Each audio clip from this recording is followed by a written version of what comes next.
Hello and welcome to Esenta EDU. My name is Kathryn Delaney. I'm a certified clinical aromatherapist, a certified clinical herbalist, as well as a certified nutritionist.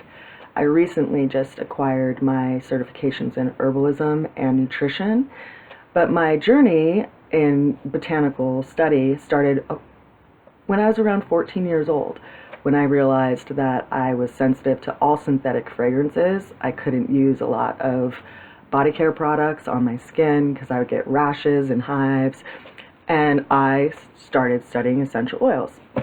And in the 25 years that I've been working with these substances, I've gotten my certification. I've created an essential oil app called Esenta, which is available for iOS systems that will help you learn how to blend essential oils as well as the different properties of the essential oils that you're working with. So if you are building your library on essential oils and want a quick reference, that app would be a great aid for you. It's a great aid for me. I actually created it originally for myself as a reference.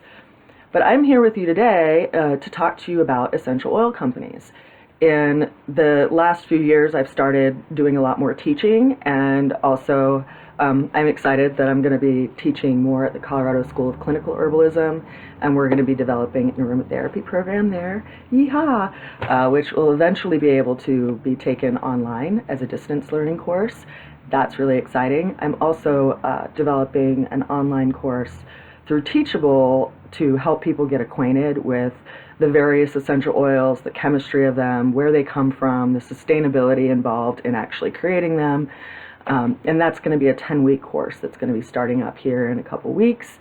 And then over the next few weeks, I'm going to do some intensives on essential oil safety and toxicology, as well as safety around using essential oils with pets, and safety in using essential oil around children, elderly populations, and other populations such as those who have epilepsy or diabetes, because these populations of people, we need to consider essential oils in a different way because their systems are a little bit more fragile. But today, I am here with you because I wanted to share some information on how to choose which essential oil company to support. In the last few years, as I've been exposed to bigger populations of people that I've been teaching, one of the very first questions that people ask me is, where do you get your essential oils? And that's kind of a tricky question for me. And it's not that I want to be elusive or anything. It's just that, I make a lot of my own body care products, and it's just not practical for me to buy 15 ml bottles to make big batches of things. And so I buy a lot of my essential oils in larger quantities, and I don't always buy them from the same company. I tend to lean into certain companies for certain things based on what I see in their website and their information on their oils. I also have been known to actually call companies and ask them questions about their essential oils just to kind of ferret out if it's a quality oil or not. So I wanted to give you guys some of those tools because, it's one thing to say, this is the company, always buy stuff from these people, and it's another thing to teach you how to look for a good company. So that's what I'm here today to do, is to show you what I look for in choosing an essential oil company, and also to share some of my reflections in some of the reviews that I've been writing on essential oil companies, because recently I was hired to do freelance work to review companies, which has been really eye-opening, actually. So let's get into it, because we can get into safety and we can get into all these other subjects in depth. There's so many different directions to go, but first things first, how do you choose an essential oil company?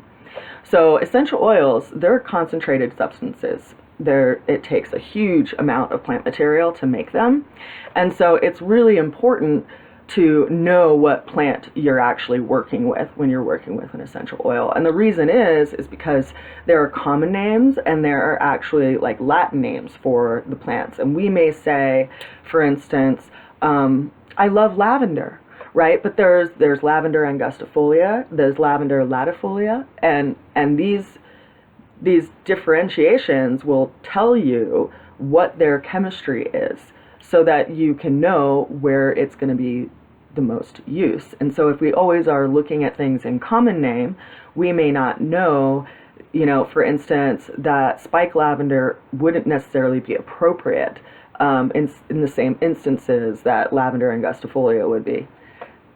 Just as like something to differentiate it there for a little bit.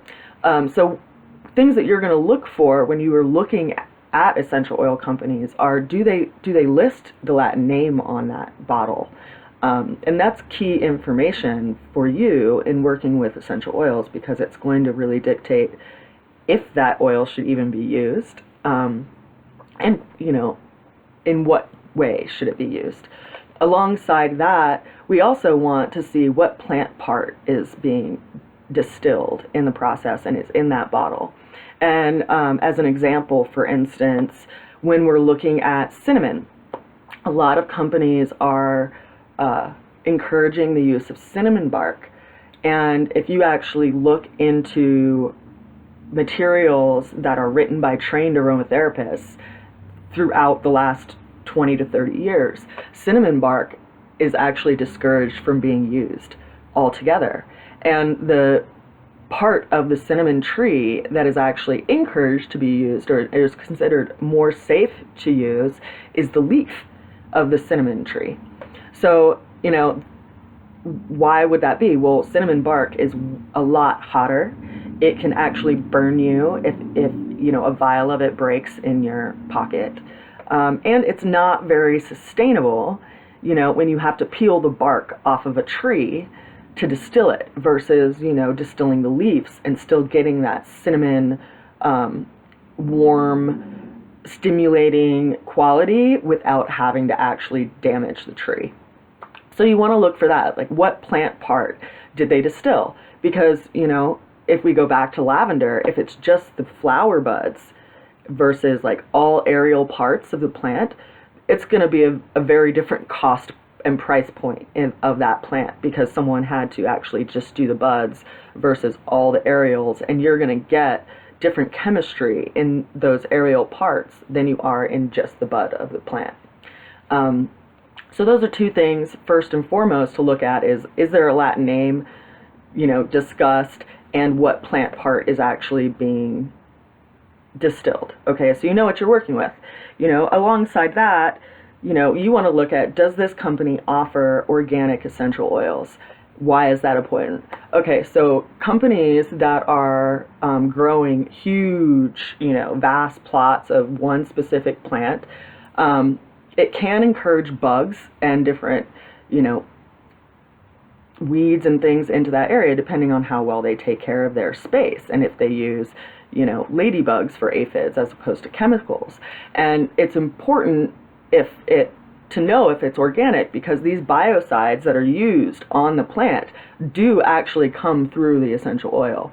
And it's especially important in the realm of citrus fruits, that you're getting the essential oil from the rind, because if that fruit is covered with pesticides and herbicides, the way that lemon and lime are traditionally extracted is through cold pressing rather than through steam distillation. And so through cold pressing, you're actually they're pressing the oil out of the rind of the actual citrus fruit. And so everything that's on that fruit is in that oil. And so you really, really, really, really, did I say really? Yeah, you really need to make sure all of your citrus fruits are organic. And I would argue that all, if possible, of your essential oils are organic, because that really is a measure of how well the company understands what they're selling and the concentration of it and what's in it. So organic, whenever possible, support it, do it. It's good for the planet. And it's a lot better for you when you consider how concentrated these substances are, and that we're inhaling them and putting them on our bodies. And, if we don't want to eat organic food, we don't want to eat food that is grown with pesticides and herbicides, then we probably shouldn't be putting things on our body that are highly concentrated in herbicides and pesticides, just through the process of distillation. So avoid those. Let's see, another thing, to look for is, does that company on the bottle give you a lot number? And do they offer information online that's specific to that lot number in regard to, their actual like GCMS data? Like, do they give you the gas spectrometry of what is actually in that oil? Because then you can see if there, what levels of different constituents there are in there.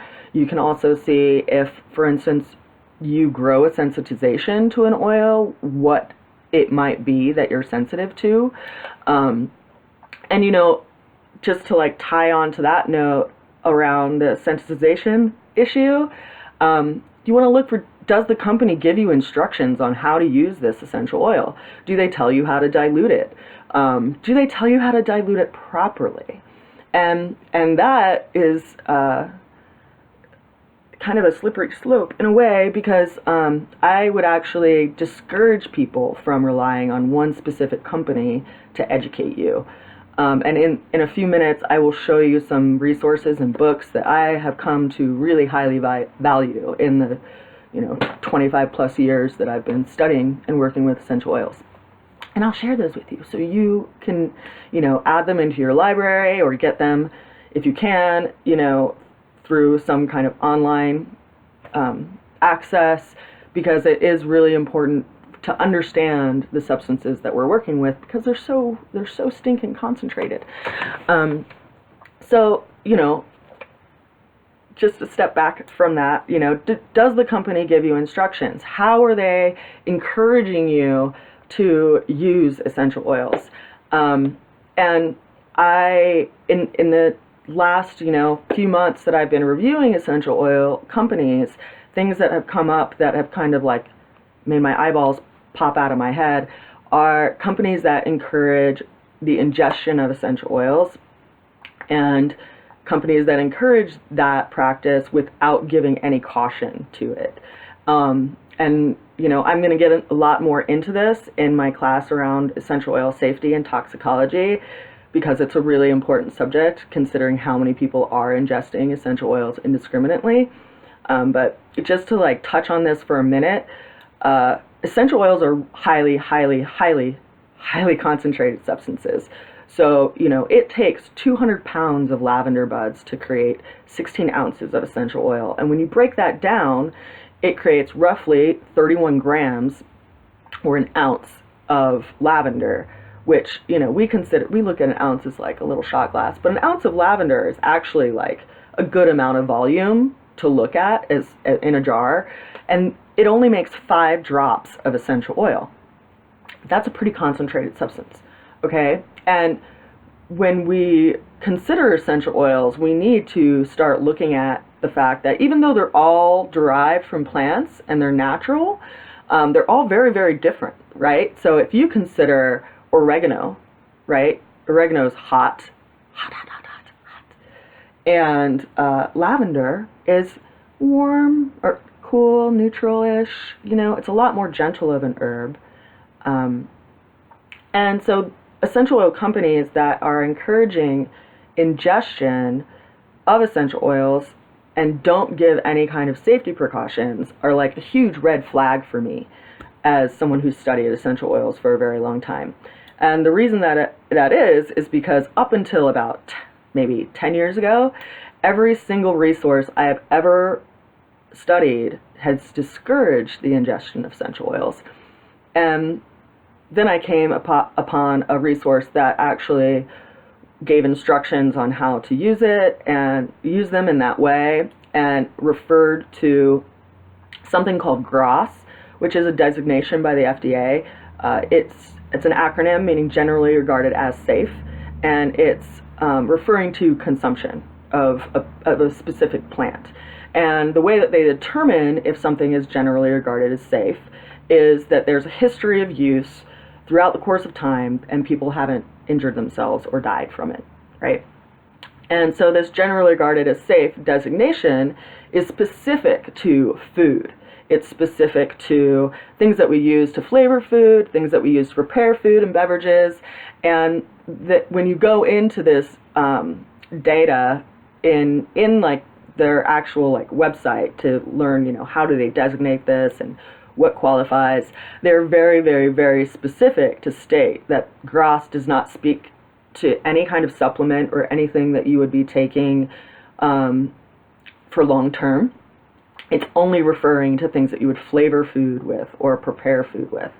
It also speaks specifically to the dose makes the poison. So even if something is on that list, you could definitely still cause damage to your system by excessive ingestion of substances on this list. And it's very specific in saying this, but none of this information was mentioned or referenced in this book.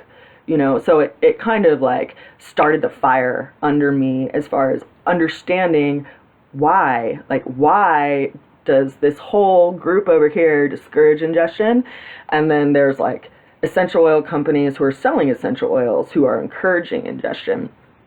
And I'm going to try not to go into this too much, but I just want to like encourage you to think about this differently. Okay. So if we, you know, say, season our Italian pasta with oregano, and we put like a few little sprinkles in there, right? You get the flavor, and it's considered generally regarded as safe for consumption. There are some companies that have kind of like connected a very illogical line to looking that if it's on this list, then it means that ingesting essential oils is safe. And that's a big jump. And the reason why that's a big jump is because if you try to sit and eat the plant material that it takes to make the essential oil that you're actually trying to ingest, your body would likely give you feedback to stop.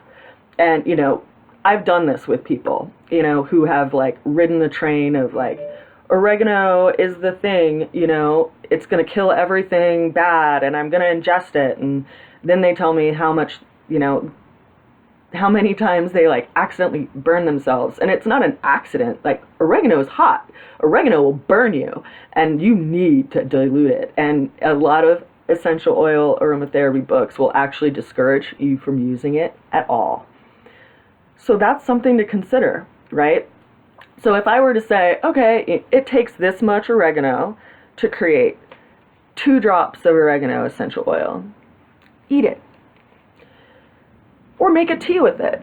Or, you know, consume it in some way. And, you know, you can do this with oregano. And it's not that I'm saying, yeah, go do this. But I'm just saying, like, you know, if you're ingesting something, you need to consider that you could actually cause a lot of irreparable harm to your body, right? Like, if something's burning you on the outside, it's going to burn you on the inside.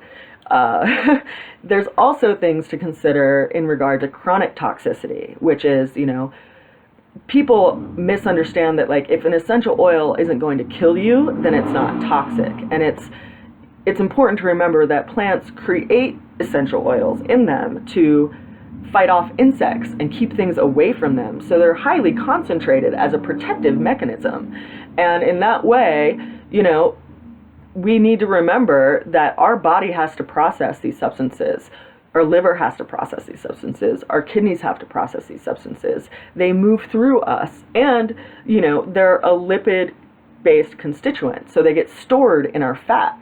They aren't something that just like leaches out of our system, you know, in our urine, like, immediately. So it can build in the body, and this is why countries that actually use ingestion of essential oils only do it for acute instances, for very specific things, and for a very short period of time. And it deeply concerns me that companies that sell essential oils are encouraging people to ingest them and don't give any boundary as far as like when to stop, how long to use it, you know, and how it's not safe. You know, how it could possibly cause damage to their organ systems. And that does concern me, because in a 5-year period, the number of reports around like to poison control regarding essential oils more than doubled, and 80% of those cases were involving children. That's a big concern to me. So, let's jump from that to, does the essential oil company give any kind of caution around using essential oils with children, very specific ones, the elderly population, etc.? There are some essential oil companies that are really great in that they have, created whole lines that are kid safe, that don't have any essential oils in them that have ever shown to cause a negative reaction in a child. And I think those are awesome companies. Like, if I had a kid, I would only use that line and not use anything else outside of their line. That would be safe for kids. Other companies, will teach you that because it's natural and they're at such high quality that it's safe to be used for anything, and that's just not true. And, considering that children and elderly populations have very fragile systems, especially children, when their liver is building, all the enzymes that it needs to actually process things and detox things, and you're overwhelming it with something that the body typically stores because it doesn't know what to do with it because it's so concentrated. So, that's really important. I would actually discourage people from going to use essential oils on kids without having a really good reference and guide in how to do that. And that's why I'm actually going to be offering a child safety and elderly safety and special population class around using essential oils, because I really think people need to understand that, especially because everyone wants a safer option to the chemistry of pharmaceuticals and that, the allopathic medicine that Western medicine, pushes, which is you get a symptom, cover it up, and the body is trying to give you a signal with that symptom. So it's going to continue to give you a signal until you respond by changing your patterns. And so, using essential oils as an allopathic remedy isn't really what I'm about either. I'm about building the vital force in people. And so, we need to look at things that aren't going to cause more harm. And that's why I created my app, so people would have a better guide in how to properly dilute essential oils. And along that line of education, and this is just a small little snippet, but if you are using essential oils topically, it's important that you dilute them properly, and a safe ratio is typically 2% if you're going to be doing something all over the body, which is roughly about 12 drops per ounce, okay, of liquid carrier. There are a lot of essential oil companies that will encourage people to dilute things just 1 to 4, which is a 25% dilution, which is crazy and unsustainable and not necessary to be effective, and a waste of a very precious substance, in my humble opinion. Maybe not so humble. It's important that we consider how much plant material it takes to make essential oils. That studies have been shown that more isn't necessarily better, and more could actually cause harm.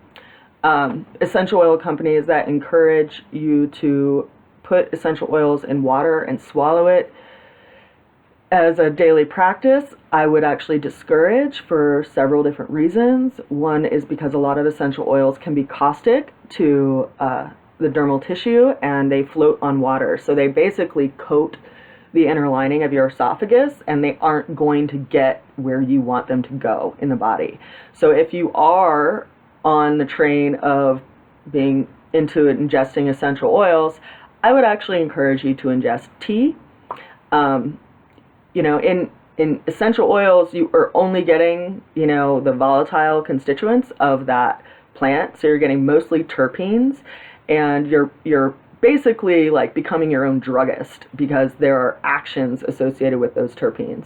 Whereas, if you're drinking tea, you're getting minerals, you're getting vitamins, you're getting all these other bigger molecules and water-soluble molecules that can only be extracted in tea, which are very good for your body. And essential oils don't equal that. They just don't, like chemistry-wise. And so assuming that drinking essential oil is the same as drinking a tea is not a logical assumption. And, you know, Lisa Ganora at the Colorado School of Clinical Herbalism offers an awesome phytochemistry class and has a great phytochemistry book. She's actually who I've been studying with for the last couple years, and she can go into depth as far as explaining the difference of those, but we're also going to get into it in the 10-week course that we get into in learning the different plant allies and looking at 40 different essential oils. So, you know, these are things that I have been kind of pinged with as I've been reviewing companies. And so why I'm so stirred by it is because I've had access to a lot of resources of information. And so I want to share some of those with you guys so that you too can have something to go to as a good guide, because you have to consider that companies that sell essential oils and are encouraging you to use them in high concentrations are really just encouraging you to buy a lot of essential oils. Especially because trained aromatherapists know that you do not need to use those high concentrations to get an effect. And so it's pretty much wasteful in both your pocketbook and of the Earth's resources. So let's get into books. So one of my first and favorite books, and you can probably tell if you actually were to look at this in person, and it's going to be backwards so you can't see it. It's called The Illustrated Encyclopedia of Essential Oils, The Complete Guide to the Use of Oils in Aromatherapy and Herbalism. It is written by Julia Lawless. The reason why I love this book is because it goes into, it has everything organized by common name, and it goes into the Latin name. It tells you safety data on it, historical information, and the different systems of body that it can be applicable for and benefit, as well as systems of the body that it won't really benefit. I like it because when I was opening up or helping to open up a couple of apothecaries and needed to explain why this essential oil needed to be purchased for our supplies rather than this other essential oil, it, you know, spoke about the different pines and the different lavenders, and it's just a really great resource, and I love this book. Another great resource, an author that I have come to really admire, is Valerie Ann Warwood. She has written several different books on aromatherapy, ranging from like practical aromatherapy to, you know, more spiritual, emotional aromatherapy, and I use her books a lot and reference her books a lot. This particular one, The Complete Book of Essential Oils and Aromatherapy, is great because it goes into not only information on the specific oils, but you know, conditions and how essential oils may be helpful in, you know, the body to fend off certain things and just support the body in its vital force to work with different conditions. She'll also go into how long to use something and gives parameters around that, which you don't always find in some essential oil books.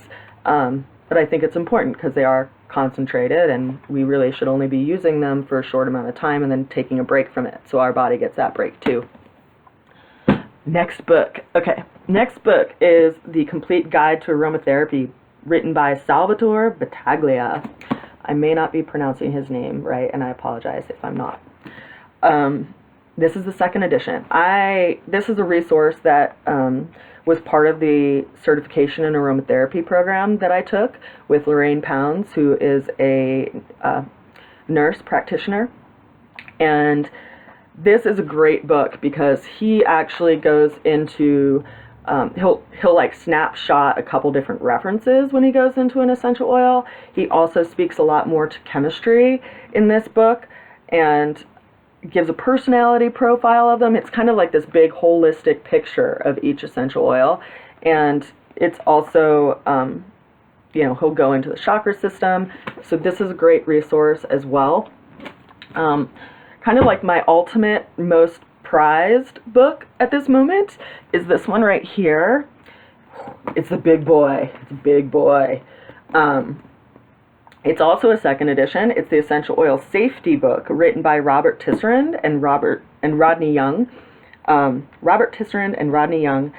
And this book is amazing. It actually goes into safety data of every single essential oil, and this is the book that I reference when I'm looking at child safety, when I'm looking at elderly safety. You know, this is the book that made my jaw drop when I read about peppermint being discouraged in using for kiddos, and what pinged me to really understand why it's so important that we do have products that don't have any of those oils in them as blends that could be, you know, potentially dangerous to a little developing liver in a child. So this book, man, this is an awesome book. And I guess just to like reflect back on a minute, there are a lot of essential oil companies that speak to their high quality of standards and how their essential oils are at such a level that, you know, no other company can be compared to theirs, and then they go on to encourage ingestion. And when I was working for an online essential company as, you know, their customer service / go-to chick, I got a lot of calls asking us if our essential oils were safe to ingest. And that's really like what pinged me to like go into this study even more. And the company I was working for, you know, was kind of like, they followed a line off of a MLM company that was really big into ingestion. So they were really big into ingestion too, and I'm not.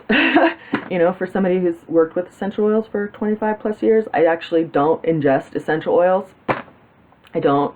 I inhale them, I put them on my body, and that works for me. I don't need to ingest them. I can take a tincture if I need something internally, you know, a hydroethanol extraction or a tea.